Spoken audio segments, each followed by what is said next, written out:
Okay, everybody, do you remember this thing? It had a little bit of a rough review. Well, they sent me another one. If you haven't checked out the original show, by the way, go back and look at it. It was just a few days ago. I'll put the link in the description below.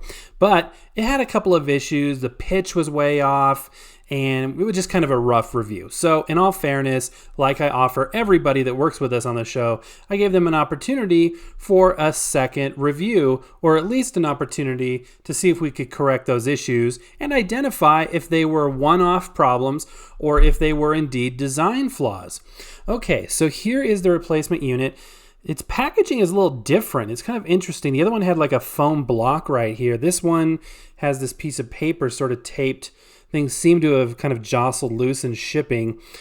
This piece of paper here is kind of interesting because on it, it says, please remove the original protective plastic cover from the stylus. Now, this one doesn't have a protective cover on the stylus, and the last one didn't either. They usually put a little plastic guard on there in case it, for whatever reason, becomes dislodged in transit.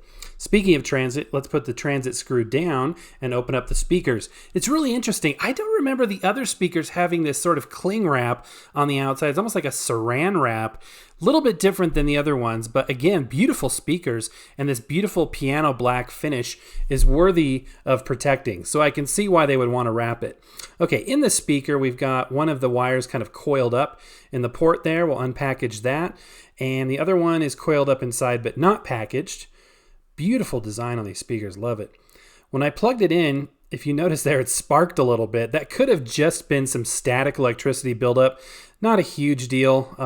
Not something I'd love to see, but not a completely huge deal. Now we're going to float the tone arm. So we're going to balance it. I'm going to add 1.5 grams of downforce and then increase that to 2 grams. Now, as you can see in a minute here, we're going to test whether or not the tone arm starts the platter spinning as it should. So we're going to rotate it across, and yes, indeed, it does start and stop depending on the position of that tone arm. So apparently the unit we had before was defective in that regard, which is good news. It's not a design flaw. It's just a one-off issue with that unit. However, we have other things that we need to test. The most important thing is the pitch or speed, because if you remember, the last unit they sent us was way off in terms of speed. So let's go ahead and test this one out.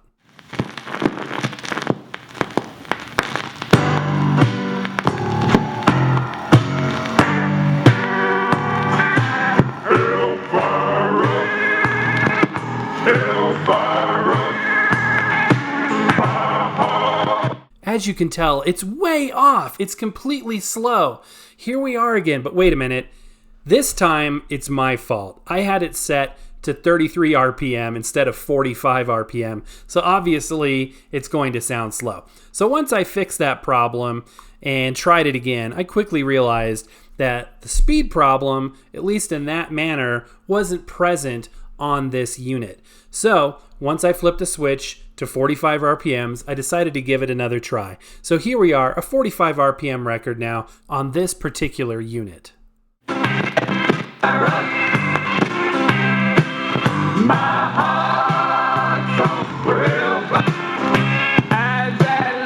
As you can hear, it was definitely skipping a lot. So I think it's due to a lack of proper downforce. So this is where I increased it to 2 grams of downforce, which is appropriate for this Audio-Technica cartridge. So let's give it another listen. Took my breath away. You're on the right time. So we've got some crazy wow and flutter, but I think the skipping is due to the cueing lever rest in the back there not going all the way down. Plus, that was a really dirty record, so let's try a cleaner one. Farewell, in Paris, and the nightingale sang in Bach.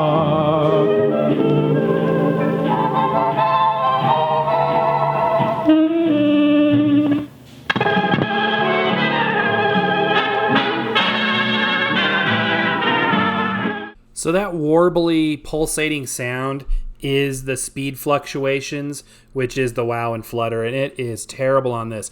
I'm going to go ahead and pop the circlip off. You know, people suggested that I do the test before I do this because there was some thought that I possibly caused the issue by disengaging the platter because there's a gear under there that aligns with a cam wheel, and the possibility was that I screwed up the alignment. So I wanted to do that test before I did this, but I still wanted to do it to see if I could either prove or disprove the theory that this was the cause.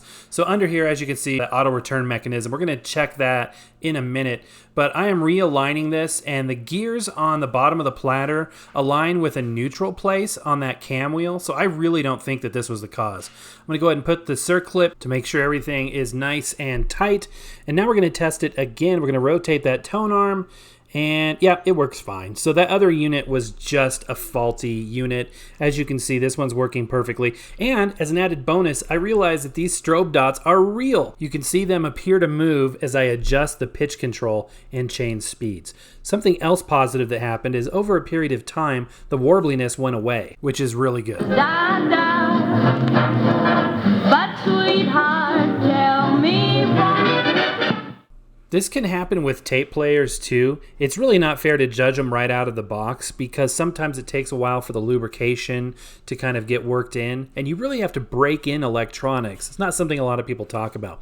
Okay, let's go ahead and test that auto return mechanism. We're going to start with a 45 RPM record right now, and we are going to put it right at the end of the groove and see if it returns. And yep, it does. So the auto return works perfectly even after I've had the platter off and have messed with it. So that was a bit of a red herring. I think that other unit was just faulty. And as you can see here, it works fine on 33s as well. I love an auto return mechanism. This is what you would call a semi-automatic turntable. You place the tone arm where you want it to be at the beginning of the record or on any particular song, but it does the rest for you. And check it out, I can't even push it past the halfway mark without it returning that tone arm back to the rest. So this one seems to be working much, much better. So here are my final thoughts on this unit. I still think it's got a beautiful physical appearance. I like the piano black finish, but it is a magnet for dust. I didn't try to keep this one clean as I was filming. You probably noticed a lot more dust, and that's just, you know, there's an electromagnetic charge on electronics, and it's bound to happen. So something to take into consideration. The inconsistencies between the two product samples I have is still a bit concerning. Now, everybody's gonna have a dud in the mix. It just happens. The question is, what percentage of dud units are there to passable units? Does this point to a QC check process failure in the mix? I'm not sure. I think that they've got a really good idea and a really good concept here, and I think that they can develop this to a point where they can really deliver a competitive product, because this has everything you need all in one. We just need to trim up a few things here. That may mean a different manufacturing partner for them, or it may mean a different process for delivering goods that meet a certain criteria of quality. Okay guys, I hope you enjoyed that video. Just something extra and fun. And tomorrow we're going to have our full-blown episode, which you're not going to want to miss.